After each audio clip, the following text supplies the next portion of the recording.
tuguraga ubudodo gusa n'igitabo ni nk'amasaha 2 na gusana.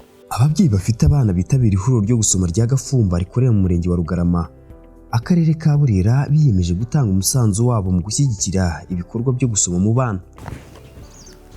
Bamwe muri aba babyeyi basana ibitabo, abandi bakaboha ibirago byo kwicaraho mu gihe abana bitabira ihuriro ryo gusoma.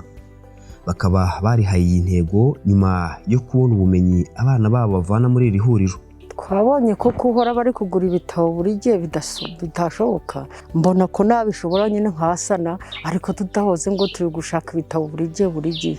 None byishimo nyine nagize abana bacu bateye kuja baricara ku busa, ntaco kwicaraho, nta ntebe twari dufite, nuko mboha icyitwa ikirago ndakizana, abana baje baricaraho. Dufite itsinda ry'ababyeyi ridufasha gusana ibitabo, tukagira itsinda ry'urubyiruko ridufasha kuboha udukapu abana batwaramo ibitabo, tukagira ababyeyi bishimiye kuboha uturago. Urabona hano niho ihuriro ryacu ribera, urabona nta kindi kintu gihari, ariko tugira uturago abana baza bakicaraho boriye yo kwicara hasi.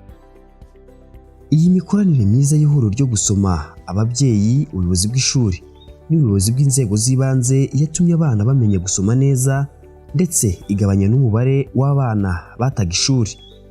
Imikoranire y'ihuriro n'ababyeyi yatumye abana bata ishuri bagabanuka. Umusaruro waragaragaye cyane, murabona twagize umubare munini w'abana bitabiriye gusoma, ku buryo n'amarushanwa yagiye akorwa ku rwego rw'umurenge. Iki kigo cyacu cyagiye kiboneka mu ba mbere, ariko itandukanye twabonye ku bandi bana ni uko abana bari muri rya huriro wabonaga revo yabo iruse iy'abandi.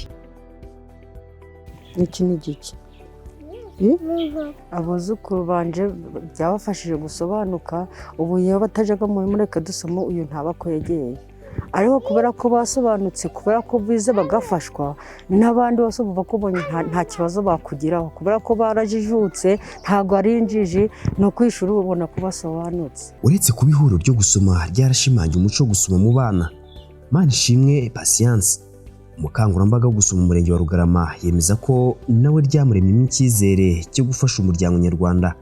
Ku giti cyanjye impamvu nshimira mureke dusome yaramfashije kugeza uyu munsi, n'ibikorwa by'indashyikirwa n'ibikorwa byiza bigiye gukorwa mu murenge, byaba ibyo kugira neza, iby'ubukorerabushake, baba bati mubanze murebe wa mumama wa mureke dusome.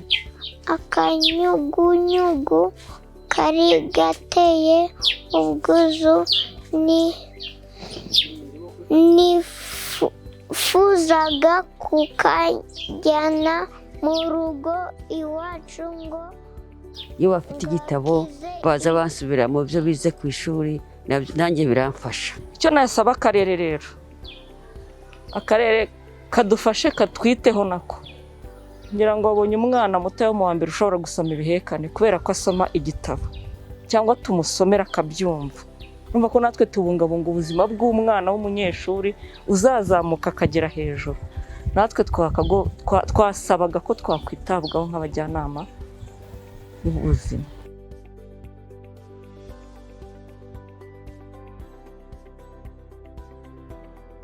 Nubwo abana umushinga wahagarara, twarabiteguye ko abana muri gahunda yo kuvuga ngo tubahe urubuga basome, abana baraza kenshi gutira ibitabo. Aha dufite ikibazo yenda ko nta somero dufite ry'ikigo, ariko mu minsi iraza rizaboneka, ariko abana tuzakomeza tubafashe muri ubwo buryo. Noneho no kurushaho gukomeza gukangurira ababyeyi, nubwo umushinga wahagaze, ariko twebwe inshingano zacu zo kurera ntabwo zigeze zihagarara. Twiteguye gukomeza gufatanya n'ababyeyi rero n'abana, ndetse n'abakangurambaga bo gusoma nabo tugakomeza kubasaba ko tuba hafi, ntabwo tuzigera ducogora gukora.